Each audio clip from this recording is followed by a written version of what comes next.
Hey guys, it is Amanda with Instant. I am here with Michael Stevens, aka Vsauce. Thank you very much for joining us today. Great to be here. We are going to be talking all about your new YouTube Red show, Mindfield. Yeah. And if you guys haven't, it debuted on the 18th. There's a new episode every Wednesday, so make sure you're tuning in at your YouTube channel, Vsauce. That's right. So I have to say, if you guys haven't heard of this, it's basically sort of looking into different aspects of the mind and how things work, and it's so fascinating. The first one, he locks himself in a room. I wasn't locked. Well, that would be really unsafe. We didn't true. know if I would forget that I was safe, or what if there's an earthquake and I couldn't get out. So the door was locked. The door was unlocked. He was placed in a... I was placed in a room voluntarily, which is very different than what like a prisoner experiences. Yeah. And the room was white. And all the food I needed for 3 days was in that room. So there were no meal deliveries, there were no windows, there were no clocks, there was nothing to write on, there was nothing to do but sit and stare at a white wall for 72 hours. And at first it was really fun, and then it got really scary as I started to realize I was not connected to time. Yeah, like they would cut to him and he would be like, I think it's like 9 p.m. on Thursday, and it was like 11 a.m. It was way off. It was really intense. So what sort of inspired you to do that? So on my YouTube channel, Vsauce, which I will be, I've been doing for 7 years in April, I talk through cool things that people have said and found, and I kind of communicate what awesome work scientists are doing.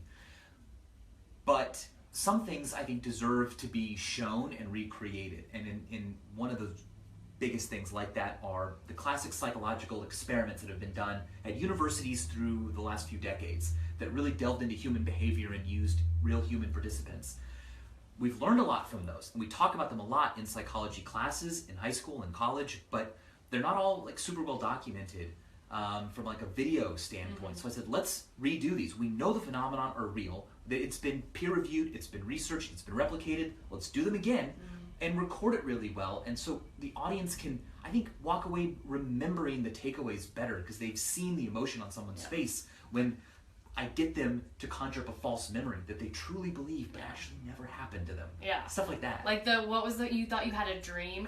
The one part where you like peek your head out, or you open the door, and you were just what is happening? In isolation, for some reason, my dreams were only of me in the room, and so I didn't know the difference between am I asleep or not, and it was so bright in there. The lights never went off, that when my eyes were closed it still felt bright, and so I dreamt that I had completed the 3 days, but then I woke up and I didn't know that I'd woken up, and so I thought I was done, but I was still in the room and I needed to leave, and someone was just in here, right? And it was very that sounds... not just confusing, but like made me quite agitated and angry to be that powerless. Yeah, because at the beginning of the episode you talk about sort of boredom and how boredom is it's like on the spectrum of being angry, or I don't quote me on that, but it's disgust. Right, disgust. That's what I was looking for. But so, and what I thought was super fascinating at the beginning of the episode is when you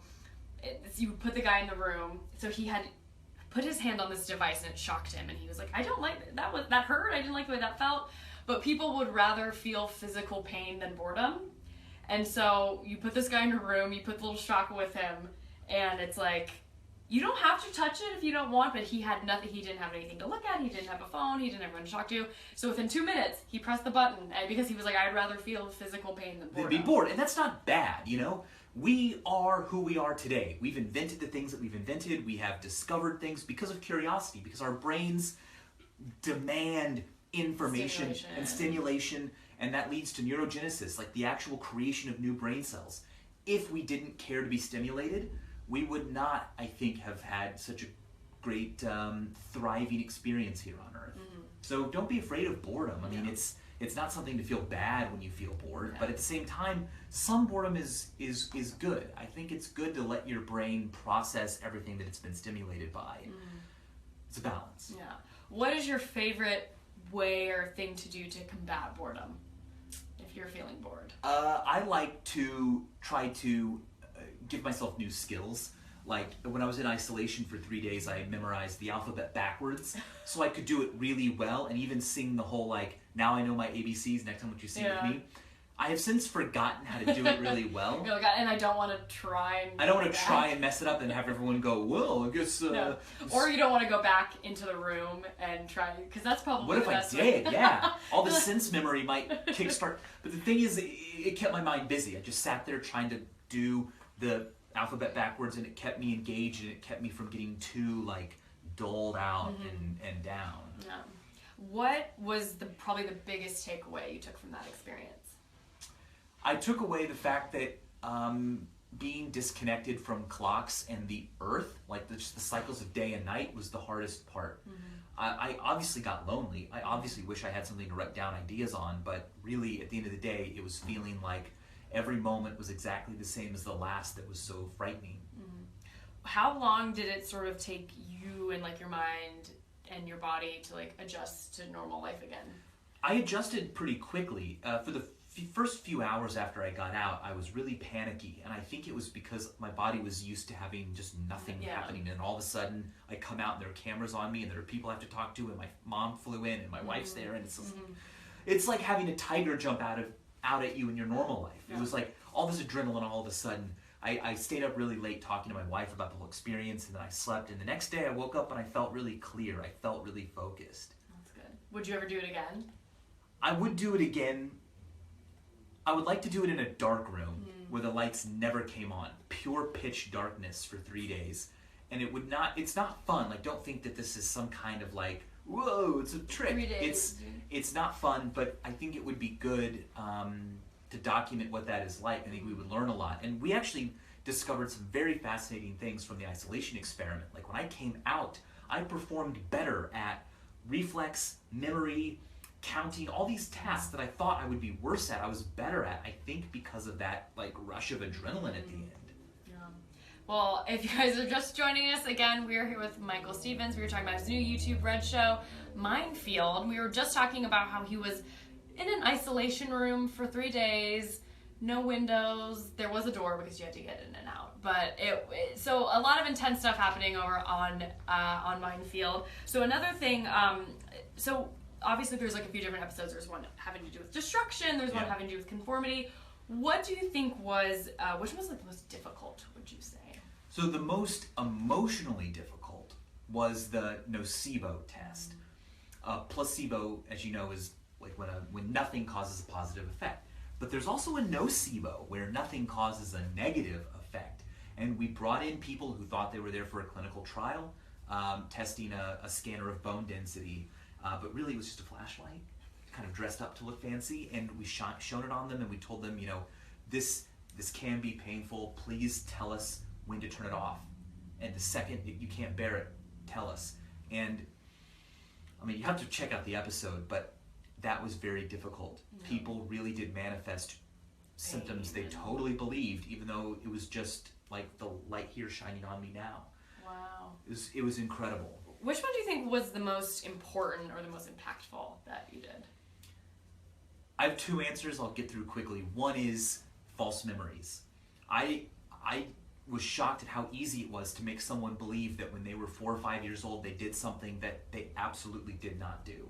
Even something really extreme like going on a hot air balloon ride over LA. I mean, they won't just believe it, they will fill in the details. Oh yes, I remember my father was wearing this color shirt in the balloon and it was rainy, and I'm just sitting there going, wow, you didn't need much prompting to create an entirely fake history of yourself. Yeah. And I think that's important in courtrooms. It's important talking about eyewitnesses and even asking who we are. And secondly, I think that the episode on artificial intelligence was very important because, man, we talked to a really awesome guy who is in love with a computer game character and really feels these emotions for her, and I think is a better person because of her. The question is this healthy? Mm-hmm. And in the future, will it be totally fine? Because we'll get to the point where artificial intelligences are indistinguishable from people like you and me, and it really doesn't make a difference. And we see people fighting for artificial intelligence civil rights, right? Yeah. I really think that we will see that in our lifetime. Wow. That's obviously this shows a lot about sort of exercising your brain and just like learning new things. If you could encourage people to do one thing every single day to like exercise their brain, what would it be? Oh man, like every single day? Yeah. I think it's really good to be confused and admit that you don't know something.